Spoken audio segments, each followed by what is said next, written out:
But, Acho, is it something or nothing that the Nets lost to a depleted Lakers team? It's something because of how they lost. It's not that they lost, but I look at the how. We always talk about, well, in order to win a conference finals, in order to win a playoff series, you got to beat a team 4 times. And that's true. But what we realized is, wait a second, if the Lakers' backup players can steal a game, then all of a sudden, having to beat a team 4 times only turns into having to beat a team 3 times. Then all of a sudden, that math drastically changes in the favor of an opponent. It's not that the Nets lost, it's how the Nets lost. Andre Drummond, in his second real game with the Lakers, 20 points, 11 boards.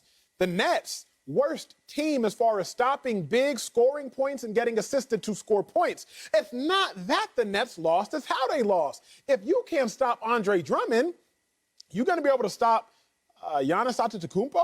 You're going to be able to stop Joel Embiid? Are you going to be able to stop Anthony Davis if you can't stop Drummond? So, again, is it a big deal that the Nets lost? It's a huge deal, though, how the Nets lost, and that's where I'm focusing my attention. Okay. Fair point, Acho. I'd say that there's 4 somethings that came out of this. Number 1, a steady diet of Kyrie Irving and Kevin Durant as your playmakers is not going to work against a good defense. Kyrie Irving, 0 assists and 1 turnover in his 20 minutes. KD, 5 assists, 8 turnovers. James Harden was desperately missed in this game. 2, the hullabaloo over Blake and Aldridge and making them into Thanos or the Avengers or whatever movie reference that Marcellus had was completely overblown. This was the perfect opportunity for those guys to step up and show what they could do. They demonstrated instead why they were on the buyout market and why nobody was willing to trade for them. 3, the Nets are committed to small ball. DeAndre Jordan got his 5th DNP, and to my knowledge, he is not injured, but they didn't even think about bringing him off the bench and playing him against Andre Drummond. They are completely committed to playing small ball. And then 4th, the 4th one, and maybe this is the biggest one in the big picture.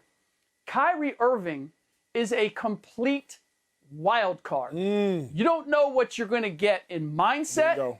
You don't know what you're going to get in performance. Bingo. And you don't know what you're going to get in availability. Bingo. So however you measure this Nets team, this big 3 that we keep talking about, it's 2 and 1, I don't know. And that is, again, all of those are somethings when we look at the big picture for the Nets. Man, I can't believe y'all own something like this. Y'all tripping out here. Man, y'all know this was nothing. The Nets playing the Lakers, that wasn't even the team. Like, let's talk about mindset first. When your mindset goes into a game and you're like, all right, we're playing against the Lakers. Oh, wait a minute, no LeBron? Okay, no. Get up, guys. Come on now. We got to play the Lakers. Oh, no AD? Man, stop. They played down to their competition, at least anticipated competition. And I remind you guys, all these glowing words and phrases y'all throwing out, they were only down 4 when Kyrie Irving was ejected. So don't act like this game was a blowout even when Kyrie Irving was on the floor. And not balling out like Kyrie Irving could in the first place, leading to some of his frustration and his confrontation with Schroeder. So mindset, they played down to what they saw out there with the Lakers. They had THT out there. They had Markieff Morris. Andre Drummond playing more minutes than he typically plays. And KCP. Damn, a lot of damn acronyms and his initials in. And Schroeder out there with his N-word calling self. That's it. Like, who in the hell's getting up for that? Acho, stop acting like you didn't play. Slick, stop acting like you didn't play somewhere. You play down mentally to your competition until you realize, oh, I can't do that. And that's playoff time. In the playoffs, let's play down to the competition. Oh, everybody's good. So that's not going to be a problem. Second of all, y'all keep talking about team. I heard team at least 10 times.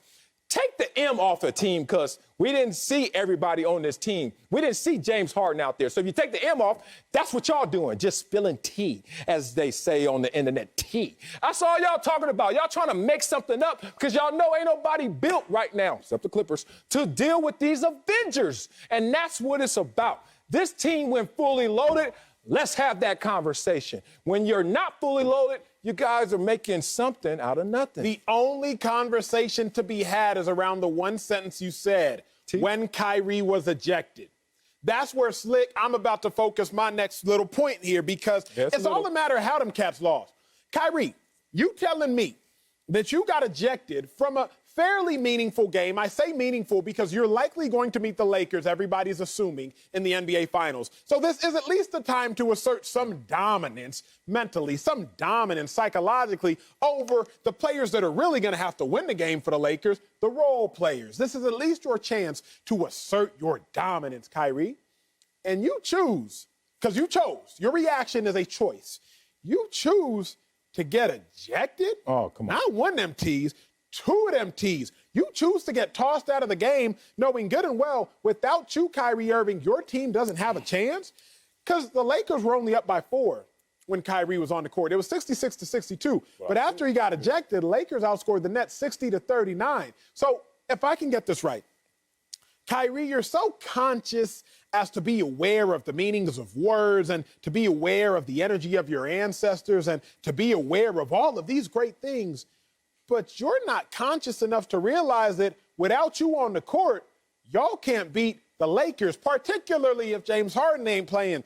Sal, you got to look into the details. And the details tell you it's not just that the Nets lost, but how and why did the Nets lose? That is where you find the problems for the Nets. Acho, did you say anything about a blowout? I don't remember saying anything about a blowout. I don't remember putting any emphasis on the fact that they won by 26. Did you? You didn't say that, did you? Didn't mention it. You didn't. I mean, some of us made a big deal like we talked about a blowout. We just talked about an L, and I was specific about looking at things that happened in that game, looking at specific matchups, what Blake and Aldridge did, what James Harden's absence did, DeAndre Jordan not being there did, what Kyrie Irving did in getting him ejected. So I purposely didn't go to big picture. I didn't go to, I question the leadership on this team. I question whether the Nets small ball can actually work against a team when the pace slows and it gets physical. Now, I suspect that those are going to be problems, but I didn't take that as a derivative from this game because, as you said, Marcellus, we're not seeing the Nets at full force. We're not seeing their best small ball lineup. But you can't tell me that it doesn't mean anything because Kyrie got kicked out and James Harden wasn't there, and you didn't even mention KD being on a minutes restriction, but I'll give you that.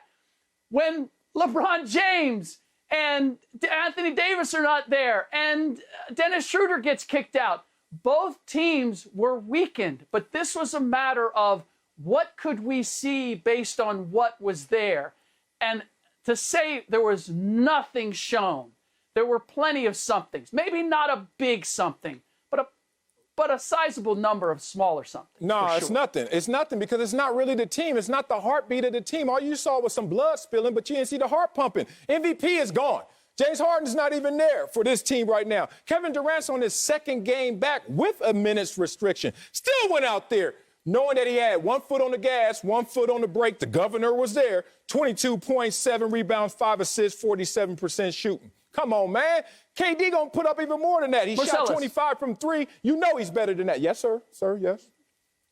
Doesn't it say something about the Nets that they would take this game as nothing, as fresh as they are, as new as they are? If there was any team that didn't have anything to prove, it would be the defending champions, not this new upstart group that is trying to demonstrate that they're on the Lakers level. And I don't really care who's not there, who is or isn't there. It's a matter of we want to show that we deserve to be on your platform regardless of who's putting on a uniform today. And the Nets, to me, certainly did not do that. I reject your lose-lose proposition you try to sell the Nets. If they go out there and beat these Lakers, THT and them, Kyle Kuzma and them, then what the hell y'all gonna say? Man, y'all ain't playing with LeBron and AD. And if they go out there and lose against them, then y'all gonna do what y'all doing right now. So it's a lose-lose if you're the Brooklyn Nets. And I remind you, no MVP. KD is out there on a minutes restriction, second game back. And Harden's the MVP now. We just gave that to him. Well, this team for sure. Look, I can't lie to you right now. What's the record with him in the building? 27-7 when James Harden's playing. Come on, versus 2-4 when he's not. Yeah, he's kind of the MVP of this team right now. I digress. And then Kyrie was shooting well, but at the same time, like you pointed out, no assists. I look at this like I look at the NFL Combine. It's only there to help you, never to hurt you. We already seen you play. Yeah. We already know what you look like on game film. T-shirts and shorts running around doing acrobatics should only help you, but never come back to haunt you. I got and hurt at the you. combine. I tore my quad at the combine. And I fell in the draft at the combine. Sell us. His whole point You know is what? off. Let him go to break, Slick.